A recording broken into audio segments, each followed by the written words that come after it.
회의를 속개하겠습니다. 먼저 정청래 당대표의 모두 발언이 있겠습니다. 내란 수계 윤석열의 무기징역이 선고된 것은 사법정의의 명백한 후퇴입니다. 12.3 비상계엄을 내란 행위로 인정하고 내란 우두머리에 해당하는 죄값 중 최저 형량이라도 선고했다는 것을 제외하면 결과와 내용 면에서 모두 부족했습니다. 감경 사유는 더욱 처참합니다. 윤석열에 대한 양형 참작의 사유로 첫째, 아주 치밀하게 계획을 세운 것으로 보이지 않는 점을 꼽았습니다. 직접적인 물리력이 실제 행사되지는 않았고 대부분의 계획이 실패로 돌아갔다는 점을 덧붙였습니다. 이는 사실과 다릅니다. 국회를 봉쇄하고 도끼로 문을 부수고서라도 국회의원을 끌어내라고 했고 헬기를 동원했으며 노상원 수첩에서 보듯이 수많은 사람들을 체포, 구금, 살인 계획까지 세웠습니다. 이것이 성공했다면 저도 이 세상 사람이 아니었을 것이고 이재명 대통령은 물론 김민석 총리, 박찬대, 우원식 등 많은 사람들이 죽었을 것입니다. 계엄의 요건을 만들기 위해 북한으로 무인기를 보냈습니다. 얼마나 치밀했습니까? 사전에 계엄을 경고한 민주당, 국회로 달려온 시민들, 헬기 진입을 막은 김문상 대령, 서강대교를 넘지 말라는 조성현 대령 등 12.3 내란의 밤은 헌법과 민주주의 수호를 위해 맨몸으로 맞섰던 시민들과 소극적으로 행동한 군인들의 용기 덕분에 실패했을 뿐입니다. 헌법재판소 윤석열 파면 판결문 내용에도 이렇게 나와 있습니다. 12.3 내란이 실패한 것은 윤석열의 치밀한 부족이 아니라 시민들의 적극적 행동 덕분입니다. 그래서 대한민국 국민이 노벨평화상 후보로 추천까지 된 것 아닙니까? 다음으로 나열된 양형 참작 사유는 더욱 황당하기 짝이었습니다. 다른 범죄 경력이 없고 장기간 공직에 있었으며 65세의 비교적 고령인 점을 들었습니다. 비교적 고령인 65세 대목에서 실수가 터졌습니다. 윤석열이 55세였다면 사형을 선고했다는 말입니까? 79세 고령인 한덕수 전 총리에 대한 선고에서도 내란 행위는 고령이라도 엄한 처벌을 하는 것이 타당하다며 양형의 나이를 고려하지 않았습니다. 다른 범죄 이력이 없고 공무원이라 감경했다고요? 장기간 공직에 있었다면 대한민국의 대통령이라면 더 높은 도덕적 잣대로 헌법을 수호하지 못한 죄를 물어야 하지 않겠습니까? 더욱 국법을 지켜야 하지 않겠습니까? 이런 이유로 가중처벌해야 되는 것입니까? 다른 범죄 경력이 없다. 초범이라는데 내란에 재범이 있을 수 있습니까? 참으로 황당합니다.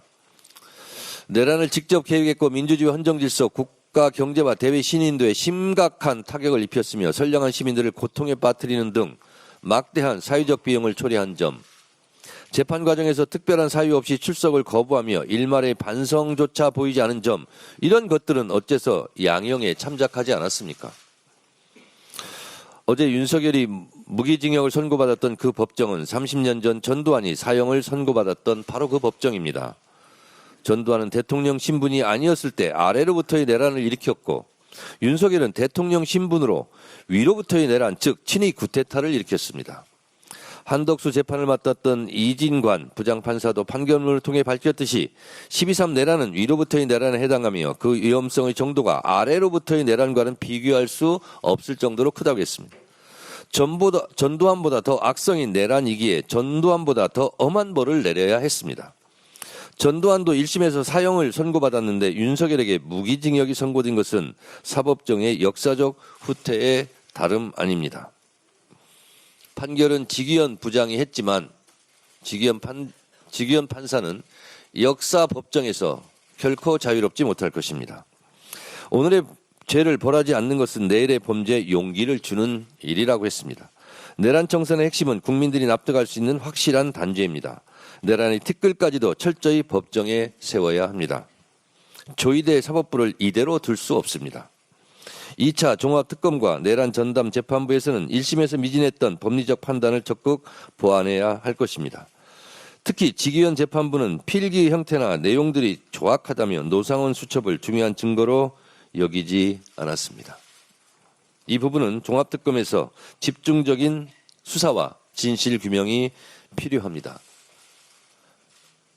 살인범이 살인을 기억할 때 연필로 살인 대상을 이름에 쓰면 그것은 죄가 안 되는 겁니까?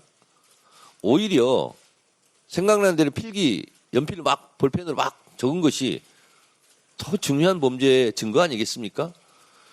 지기현 판사 정말 세상 물정 모르고 국민의 정서도 모르는 철딱선이 없는 그런 판결을 한 것입니다. 더불어민주당은 내란 전단부를 통해 국민과 역사의 눈높이에 맞는 진정한 단죄가 이루어질 수 있도록 혼신의 힘을 다하겠습니다. 사법부가 제2의 전두환, 제2의 윤석열이라는 반역의 불씨를 계속 남기는 일이 없도록 사법개혁안, 대법관 증원, 법외국지 신설, 재판소원제 도입 등 사법개혁을 확실하게 완수하겠습니다. 내란범에게는 사면을 제한하는 사면금지법도 신속하게 통과시키겠습니다.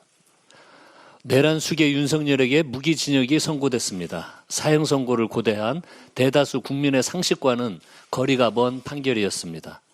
윤석열은 무장 군대를 동원해 대한민국 헌정 질서와 민주주의를 짓밟고 국회와 선관위를 침탈해 국민의 생명을 위협한 내란 수괴입니다. 특검은 즉각 항소하고 사법부는 법정 최고형을 선고해서 대한민국 법치주의가 살아있음을 증명해야 합니다. 민주당은 대한민국에서 다시는 내란의 비극이 되풀이되지 않도록 제도를 촘촘히 정비하겠습니다. 지난해 1월 저는 내란과 외환, 반란의 죄를 범한 자에 대해서는 사면, 감형, 복권을 제한하는 내용의 사면법 개정안을 대표 발의했습니다. 내란 수괴 윤석열이 교도소 담장을 걸어 나올 수 없도록 사면법 개정안을 조속히 처리하겠습니다. 국민의힘도 내란 동조 정당이 아니라면 사면법 개정에 동참해 주시기를 바랍니다. 설날에도 SNS에 말폭탄을 쏟아내던 장동혁 대표가 윤석열 무기징역 선고에는 입을 굳게 닫았습니다. 사법부가 국가적 비상사태를 촉발한 내란 수괴에 대해 판결을 내놨는데 어떻게 제1당의 야당 대표가 공식 입장을 한 줄 내놓지 않을 수 있습니까? 정녕 장동혁 대표가 국민 전체를 대변하는 공당의 대표가 맞는지 묻지 않을 수 없습니다. 정말 비겁합니다. 장동혁 대표가 여전히 국어 유튜버들의 눈치를 보고 있는 것이 아닌지 의심됩니다. 어제 전한길 씨는 이 재판을 받아들일 수 없다라고 밝혔는데 장동혁 대표의 입장은 무엇입니까? 윤어게인입니까? 윤석열과의 절연입니까?